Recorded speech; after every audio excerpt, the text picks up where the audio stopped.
ntabwo twemeye kujya gufata amajwi n'amashusho imbere ahantu umurambo wari uri. Nge ninjiyemo mbona ibikomere icyo mu mpanga no ku matama yombi, nibyo navuze. Nabonye umurambo wa Kizito Mihigo ufite ibikomere mu mpanga no ku matama yombi. Nta kindi kintu nongeyeho, nta muntu navuze ntaki. Umuntu yamutwe ngo bamuciye umutwe, wowe utwe sinagize. Gusa icyo nabonye cyo bari abantu bari hanze, nabyita ko babuze icyo bavuga kandi urabizi iyo umuntu arebye inka, iyo arebye inka akabura icyo avuga arayitura afite icebe kandi kuba bari hari hanze ntabwo nabyita ko bishimye kandi nibo babyiteye, ahubwo sinzi impamvu bataza baze gushaka ibyishimo. Umucamanza mu rukiko rw'ubujurire yasubitse urubanza rw'umunyamakuru Dieudonné Niyonsenga bakunze kwita Cyuma Hasani. Ni mu rubanza ubushinjacyaha bumuregamo ibyaha byo gukora no gukoresha inyandiko mpimbano. Mu mpera z'umwaka ushize urukiko rukuru rwamukatiye gufungwa imyaka 7 no gutanga ihazabu y'amafaranga miliyoni 5. Uregwa we ibyaha byose arabihakana. Ni inkuru twakurikiraniwe na Eric Bagiruwubusa uri i Kigali mu Rwanda. kandi atakatinje nta mvuzwe nk'abandi je mvuzwe gusumbya abisha abantu muri jenoside abahiye ku Rwanda. Bivuze imbere y'umucamanza bivuze umucamanza gusa bivuze gutungira ahantu mu manga mu icukiro, kandi ko nta burenganzira bw'ubuhabwa agaciro bw'umunyarwanda ari uko afunzwe asunga umuntu watsembatsemba imiryango y'abana akayimara, abatsembatsemba imiryango y'abana akayimara bo gufungirwa hamwe rusange, ariko bafungiye muri kaga ku buryo hasabye ubucamanza perezida w'urukiko ati nta n'umwe mfite uruhare rwo kuhagera bakareba ahantu mfungiwe. Ntabwo nari mfite muri iyo namuzaniye Bibiliya ngafungwa. Umucamanza mu rukiko rw'ubujurire yasubitse urubanza rw'umunyamakuru Dieudonné Niyonsenga bakunze kwita Cyuma Hasani. Ni mu rubanza ubushinjacyaha bumuregamo ibyaha byo gukora no gukoresha inyandiko mpimbano. Mu mpera z'umwaka ushize urukiko rukuru rwamukatiye gufungwa imyaka 7 no gutanga ihazabu y'amafaranga miliyoni 5. Uregwa we ibyaha byose arabihakana. Ni inkuru twakurikiraniwe na Eric Bagiruwubusa uri i Kigali mu Rwanda. Umunyamakuru Dieudonné Niyonsenga uzwi nka Cyuma Hasani yagejejwe mu cyumba cy'urukiko yambaye impuzankano y'iroza iranga abafungwa.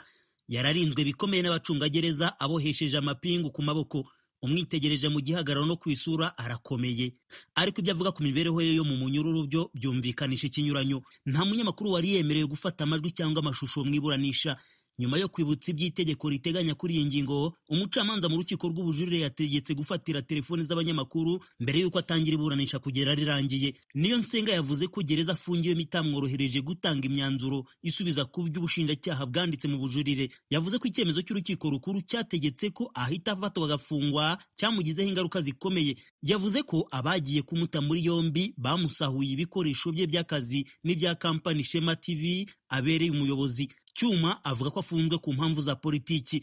Niyonsenga yabwiye urukiko ko afungiwe ahantu yise mu mwobo. Ati iyo mpabonye nibaza icyo naba naragomeyeho iki gihugu. Yavuze ko afungiwe mu kato ka wenyine ahantu habi hamuteye kurwara umugongo. Cyuma Hasani yavuze ko yota izuba isaha imwe ku munsi kandi ko byamuviriyemo ubuhumyi. Mu magambo ye yavuze ko hari n'abantu bahekuye igihugu bafunzwe neza. Avuga ko aho afungiye nta nyamaswa yahafungirwa.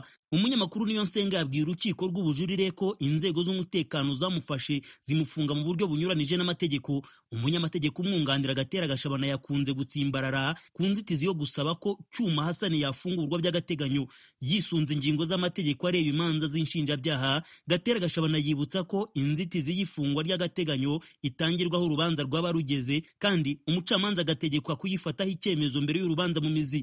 Ni inzitizi urukiko rwamwangiye ko ayisobanura, kuko yunganira yasabaga gusubika urubanza ku mpamvu z'uko nta ntege afite zo kuburana.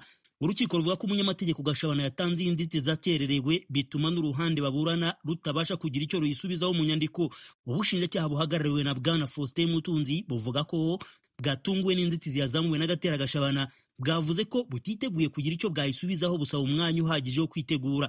Umushinjacyaha yasobanuye ko niba hari amakosa yabayeho mu kujya guta muri yombi Cyuma Hasani byabazwa babikoze, amategeko akabibaryoza ku giti cyabo. Umunyamategeko Gashabana yavuze ko kuba ubushinjacyaha butiteguye gusubiza ku nzitizi y'ifunga n'ifungurwa ry'agateganyo ari uburenganzira bwabwo. Avuga ko iyo ageze kuri gereza bimugora kumuhuza n'uwo yunganira. Asobanura ko gereza ifatira inyandiko zose zijyanye n'urubanza ku buryo bigoye ko habaho ibanga ry'akazi n'uwo yunganira. Umunyamakuru Niyonsenga yabwiye urukiko ko afite imyanzuro yakoze isubiza y'ubushinjacyaha, ariko gereza yanze kumufasha kuyigeza ku rukiko mu buryo bw'ikoranabuhanga. Iyo iraza yiyongera ku y'umunyamategeko umwunganira yasubije ku bujurire bw'ubushinjacyaha. Yakunze gutinda ku buryo yafashwemo, yita ko bunyuranije n'amategeko n'uburyo afunzwemo. Urukiko rwamusubije ko byinshi avuga ntaho bihurira n'urubanza rw'ubujurire baburana. Byarangiye urukiko rufashe umwanzuro wo gusubika urubanza. Rwategetse ko Cyuma Hasani n'umwunganira bahuza imyanzuro yabo bakayigeza ku rukiko, ni nabwo ubushinjacyaha buzagira icyo buyisubizaho. Umucamanza kandi nubwo yavuze ko ibivugwa na Cyuma bigoye kwemeza ukuri kwabyo, yahamagaye uwari ukuriye itsinda ririnda Cyuma ategeka ko gereza imworohereza akagira uburenganzira nk'ubw'abandi bafungwa. Umunyamakuru Niyonsenga yajuririye igihano cy'igifungo cy'imyaka 7 n'ihazabu ya miliyoni 5 z'amafaranga. Ni nyuma y'uko mu mpera z'umwaka ushize wa 2021 urukiko rukuru rumuhamije ibyaha 4 byo gukora no gukoresha impapuro mpimbano, kwiyitirira umwuga w'itangazamakuru, gukoza isoni abayobozi n'abashinzwe umurimo rusange w'igihugu. N'icyaha umucamanza yamuhamije atarakiregewe kandi cyarakuwe mu mategeko kuva mu mwaka w'2019. Urukiko rw'ubujurire rwavuze ko kuba impande zombi zarakijuririye nta mpaka kigomba guteza kuko ababuranyi bombi bakivugaho rumwe. Cyuma yasoje asaba ko yarekurwa akabasha kwivuza, ariko ubushinjacyaha bwo busobanura ko urwego rw'amagereza ari rwo rugomba gukurikirana ubuzima bwe. Iburanisha rizakomeza ku itariki ya 25 z'uku kwezi. Cyane cyane here ku cyerekeye ngo nafashije FPR Inkotanyi. Kubafasha sinagomba kujya mu gihuru kujya ngo mfate imbunda ajya kurwana. Igitekerezo cyabo bifite gutabara kugira ngo abanyarwanda bagiye hanze batahe, si igitekerezo kibi na busa, cyabaye cyiza kandi nange ndagishima. Ariko umuntu twakoranye imbona nkubone kandi tuvugana ni nyakwigendera Fred Rwigema. Yajyaga nyaruka akaza kundeba, twavuganye amagambo menshi cyane, tugirana za porogaramu nyinshi cyane, nawe turumvikana, sanga ari umuntu w'umugabo kandi ufite ibitekerezo bitaraga byinshi. Ndabizi kandi n'amasezerano twakoranye nawe, iyo mvuga umuntu wigendeye genda na bagira bati ndahimba cyangwa niki, ariko twagiye twungurana inama na mugira nawe akambwira, ariko birinda ajya ataha rwose agenda nibwo aguye mu rugamba. Ariko nzi neza ko twakoranye ibintu byinshi byagirira akamaro iryo shyaka. Ndamutse ntashye, cyane cyane icyo nibandaho ni amahoro mu gihugu, ni amahoro mu banyarwanda, ni ukutazongera kugira ngo u Rwanda ruzongera rumena amaraso. Ko ari ibintu ni nko gukungura byabaye nabi cyane, tutifuza ko byagaruka. Icyo kintu cyo kugira ngo abanyarwanda bagire umudendezo, bumve bari mu gihugu cyabo ntawo batoteza, mbese bimeze nk'uko byari bimeze kera, ibi tutarabibona nk'ibi. Ibyo nicyo nakwifuriza abanyarwanda, kandi nicyo nabaha n'inama kugira ngo bakomeze uwo mugambi twasigaye n'abasokuru n'abasokuruza kugira ngo two kuwica. Ibyo uvuga ni ukuri. Ibyo twavuganaga na Rwigema n'abandi, Kagame nigeze kumwohereza umukarani wanjye bajya kuvugana nawe, ko ntibyatinze, nta bikomeye byinshi byabaye. Noneho aho tumariye kuvugana nabo, tubona isafari yo kuza hano muri Amerika. Nta bundi twongeye kuvugana ajina ambwire ngo ntaye njye mu Rwanda ngo banyakira neza n'iki. Ariko nayo mwibutsa yuko hari itegeko nshinga ryabaye ababirigi bashyizeho ryo guca ubwami n'umwami Kigeli. Nkaba rero ntarenga aya mategeko. Ndavuga nti ku bwanyu nkawe Kagame n'abandi ntimushobora kubigira n'iki mudafatanyije n'abanyarwanda, kugira ngo nsubire mu gihugu yenda abanyarwanda baba bankunze cyangwa batankunze. Rero ngwire kumenya yuko abanyarwanda bakinyifuza kugira ngo babere umwami musubire no mu gihugu. Arambwiye ko agiye kubyiga na leta n'abanyarwanda akazansubiza. Kugeza muri iki gihe nategereje igisubizo n'ubu ntacyo ndaba. Mu Rwanda hose kuri uyu wa mbere abanyeshuri batangiye igihembwe cya kabiri cy'amashuri. Iri tangira ryaherekejwe n'amabwiriza yo kwirinda COVID-19. Ni inkuru twateguriwe n'umunyamakuru w'Ijwi ry'Amerika Assumpta Kaboyi uri i Kigali mu Rwanda. Ijwi ry'Amerika ryagiye ku rwunge rw'amashuri rwa Kabuga Katolike, dusanga ubuyobozi n'abarimu babanza kureba uko ubuzima bw'abana baje gutangira buhagaze. Byari mu rwego rwo gushyira mu bikorwa itangazo rya Minisiteri y'Ubuzima ryasabaga ko umwana wese ugaragaje ibimenyetso bya COVID-19 birimo gukorora, kugira umuriro n'ibicurane adakwiye koherezwa ku ishuri, ahubwo agomba kuguma mu rugo akitabwaho kugeza akize. Bwana Nkurunziza Jean Bosco ni umuyobozi w'urwunge rw'amashuri ya Kabuga. Twatangiye mu nama n'abarimu nyine twageza aya mabwiriza nuko bagomba kubyitwaramo. Mu ishuri buri mwarimu wese ari kureba uko abana bameze, abakorora, akareba ameze neza, ku buryo uwaba afite icyo kibazo amukuramo akamushyikiriza ubuyobozi, natwe tugahita duhamagara ababyeyi tukaba twakorana nabo. Uretse ko iyo kesi ntabwo turahura nayo, turamutse duhuye nayo nuko twabigenza, umwana agahabwa ababyeyi ndetse akabanza kujya gusuzumwa kugira ngo hagaragare niba yaba arwaye coronavirus cyangwa se atayirwaye, bityo turebe uko twafatanya dufatanya izo ngamba kugira turinde n'abandi. Itangazo rya Minisiteri y'Ubuzima kandi ryasabaga ababyeyi gupimisha abana COVID-19 kuva ku bafite imyaka 5 bagakoresha uburyo bwihuse buzwi nka rapid test. Ni ikintu gisa nk'icyateye urujijo ababyeyi bamwe na bamwe bagaragaza ko batazabasha gusobanukirwa niba umwana arwaye COVID-19 cyangwa ari inkorora isanzwe. Gusa aho harimo impungenge kuko ubu abana barakorora amagiripe, ariko birasaba ko nkatwe nk'ababyeyi twabanza tukihutira ku kigo nderabuzima tukajya kubapimisha tukareba yuko ari inkorora isanzwe cyangwa ari icyo cyorezo. Kubera ari icyorezo kiriho umuntu agira ubwoba, ariko nanone ntabwo wareka kumujyana ku ishuri. Iyo afite umuriro mwinshi umuntu amujyana kwa muganga akareba ikibazo afite. Ntimushobora kwibaza, ntimuzajya muyoberwa niba ari ya COVID cyangwa igiripe isanzwe? Umuntu nyine ayoberwa ibyo ari byo akagira ubwoba, ariko nyine umuntu abasha kugera kwa muganga. Kugeza ubu hirya no hino mu bigo by'amashuri hagiye hubaka urukarabiro aho buri mwana wese winjiye mu ishuri abanza gukaraba amazi meza n'isabune. Gusa hejuru y'izo ngamba abarimu bongereweho izindi nshingano zo kureba umwana ufite umuriro, ukorora, ngo barebe niba yaba ataranduye COVID-19. Abarimu baravuga ko babyiteguye nabyo. Babwira uti hari indi variyete ya coronavirus yaje omikoro yandura cyane kurusha yari isanzwe, mwirinde cyane kurushaho. Icyo nicyo turi gukora kugira ngo dukomeze kwirinda. Twebwe rero nk'abarezi b'abana batoya turi kubanza mu kwakira abana tukareba niba umwana aje ari muzima. Abana bato biba bigoye, ndaza kumupimisha nkoresheje igipimo cyerekana ko umuriro wiyongereye cyangwa se wagabanutse. Iyo usanga wiyongereye ndihutira kugisha inama abajyanama b'ubuzima.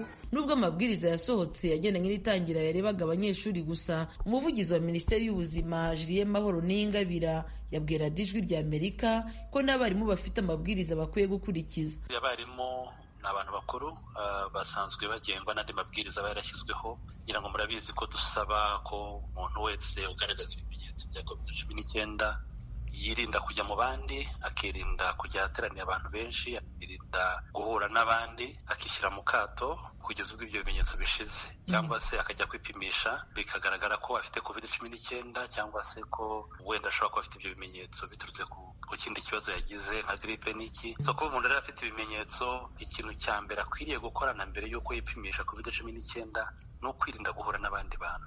Birumvikana rero ko igihe yaba ari umwarimu icyo gihe akwiriye kwirinda no kujya ku ishuri cyangwa se kwirinda kubonana n'abana, kuko icyo gihe haba harimo ibyago byinshi byo kubanduza. Ni ubwa mbere ingamba nk'izi zifashwe, byose bikaba biri muri gahunda yo guhangana na virusi nshya ya Omicron.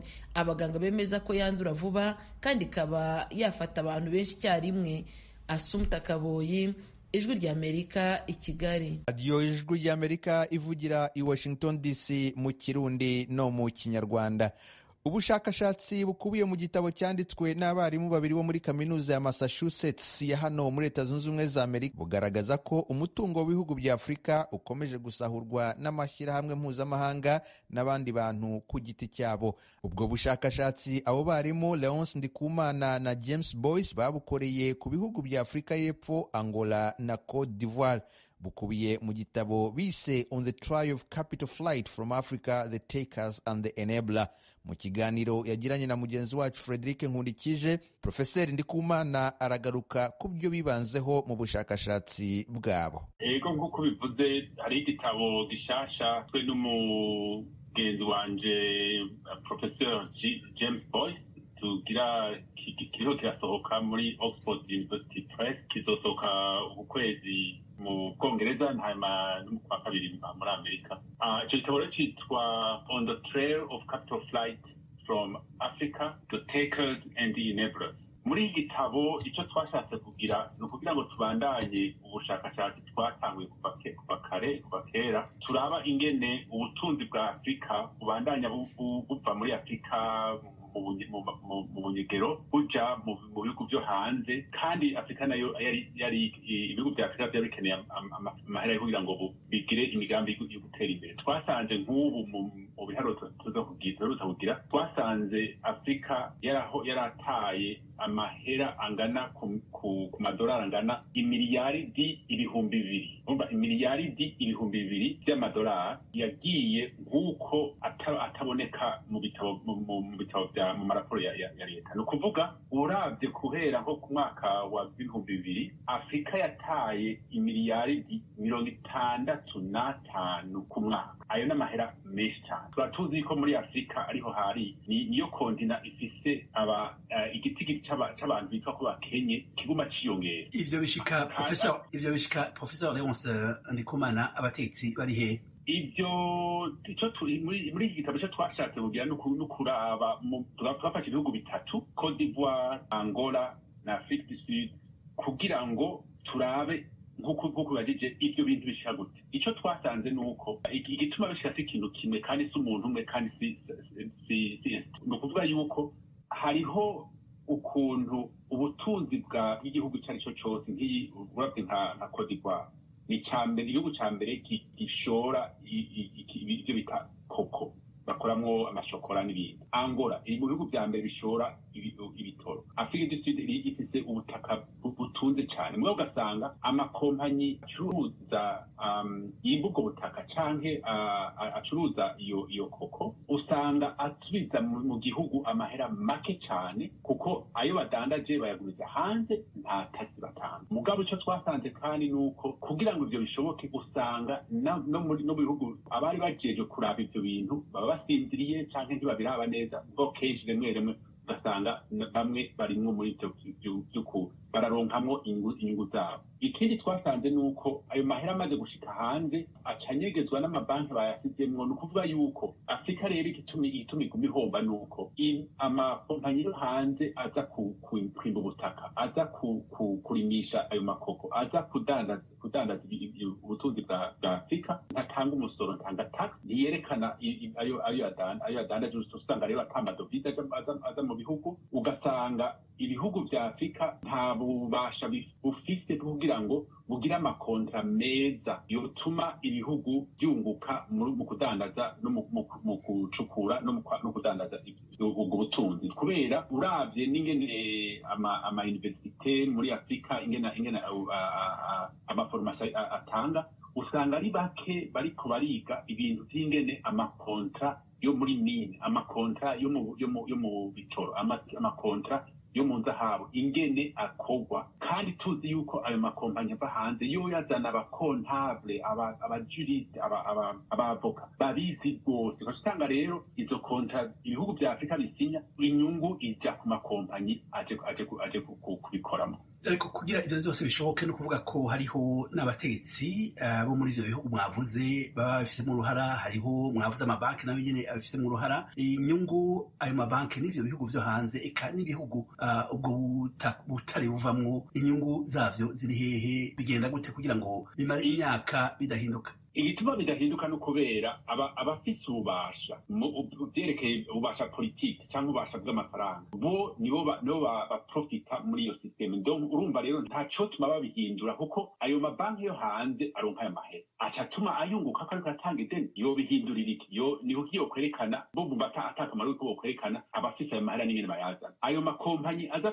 kwimba ubwo butaka niyo yunguka none wumva bo bihindura gute ko babona yuko byungura umutahe wabo byungura inyungu yabo muri Afrika muri ibihugu twaravye usanga n'abategetsi b'igihugu aribo boravye bakabungabunga ubutunzi bw'igihugu usanga nabo nyene bariko bakorana n'ayo makompanyi ugasanga bariko bashyira amakompanyi yabo bashyira amabanki yabo nko muri Angola twasanze famiye y'umuperezida ujya Dos Santos yavuyeho umukobwa wiwe yari hageze igihe aba umugore wa mbere atunze kurusha abandi muri Afurika kubera wasanga ari muri byose mu bitoro mu nzahabu ugasanga amakompanyi yose yo mu gihugu arimwo ugasanga amahera yiwe menshi ntari mu gihugu ari muri Espagne muri Portugal mu bihugu byose leta itashobora kubona iyo mahera kuri ayo mahera ashize hanze nta tax ariho